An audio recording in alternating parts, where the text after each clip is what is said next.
बच्चों आज हम स्टार्ट करते हैं area of trapezium and a polygon. ठीक है, तो ये क्या है, ये चैप्टर 18 है। तो कुछ हम यहाँ पर आप लोगों से डिस्कशन कर लेते हैं।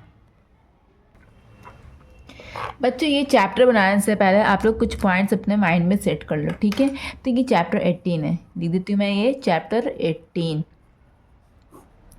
सबसे पहले ट्रैपेजियम किस शेप का होता है ये पहले आप जानिए। ठीक है, ट्रैपेजियम जो होता है अ टाइप ऑफ क्वाड्रिलेटरल होता है। क्वाड्रिलेटरल तो आप लोग पहले बता ही चुके थे कि जो वैसा फिगर जो 4 साइड से मिलकर बना हो उसे क्वाड्रिलेटरल कहते हैं। तो ट्रैपेजियम क्या होता है कि उसका जो ओनली वैसा क्वाड्रिलेटरल जिसका ओनली 1 पेयर ऑफ साइड्स जो होता है वो पैरेलल होता है। ठीक है, मतलब कि 1 pair of opposite sides parallel होना चाहिए ट्रैपेजियम का। ठीक है, और ये जो अदर पेयर है ये पैरेलल नहीं होना चाहिए। क्या नहीं होना चाहिए? ये अदर पेयर पैरेलल नहीं होना चाहिए, only 1 pair of sides parallel होना चाहिए। इसे ही ट्रैपेजियम कहते हैं। ठीक है, कि ओनली 1 पेयर ऑफ साइड्स क्या होना चाहिए, पैरेलल होना चाहिए, और ये दोनों तो पैरेलल नहीं है, only 1 pair of side parallel होना चाहिए। ठीक है, ये समझ में आ गया। इसमें क्या है, ए बी पैरेलल।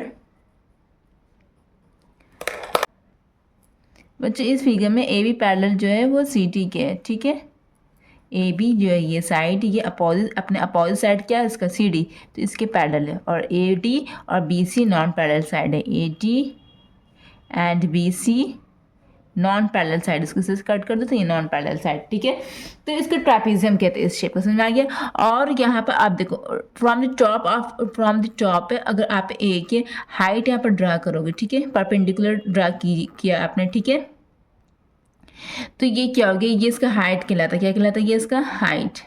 फिगर को अच्छी तरह समझिए, आप समझ में आ जाएगा। ठीक है, यहाँ से आप इस पॉइंट से अगर आप एक परपेंडिकुलर लाइन ड्रा करोगे तो ये क्या हो जाएगी आपकी, ये हाइट हो जाएगी। हाइट किसकी होगी? हाइट ऑफ ट्रैपेजियम होगी। क्या होगी?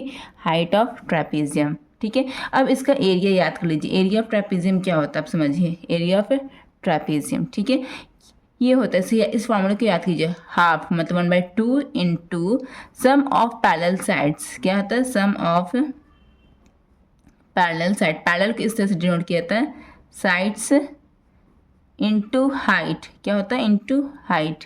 ठीक है, अब इसे किस तरह से लिखेंगे, half into sum of parallel sides में कौन कौन है, एक ए बी है, एक सी डी। ये दो पैरेलल साइड है ना ओनली, तो ए बी और सी डी को क्या कर दीजिए आप, प्लस कर दीजिए। ये दोनों साइड को प्लस कर दीजिए क्योंकि ये दोनों साइड पैरेलल है, और मल्टीप्लिकेशन में इसका हाइट ले लीजिए। ठीक है, मान लीजिए ये डी एल हाइट है तो डी एल। ठीक है, ये समझ में आ गया। तो अब चलते हैं हम क्वेश्चन पे। क्वेश्चन सॉल्व कीजिएगा तो आप लोग ऑटोमेटिकली समझ में आ जाएगा आप लोग को प्रैक्टिकली।